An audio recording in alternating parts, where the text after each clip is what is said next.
NASA is pushing the boundaries of human knowledge and expanding the limits of technology.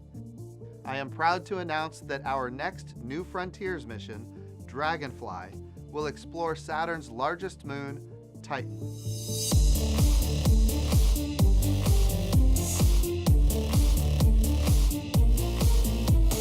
Dragonfly will be the first drone lander with the capability to fly over 100 miles through Titan's thick atmosphere.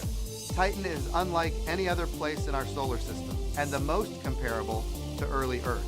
The instruments on board will help us investigate organic chemistry and search for chemical signatures of past or even present life. So we have on Titan opportunity to observe the processes that were present on early Earth when life began to form, and possibly even conditions that may be able to harbor life today. One of the things that is particularly exciting about this mission is that we can do the very detailed chemical measurements, but be able to put them in the context of Titan as a system.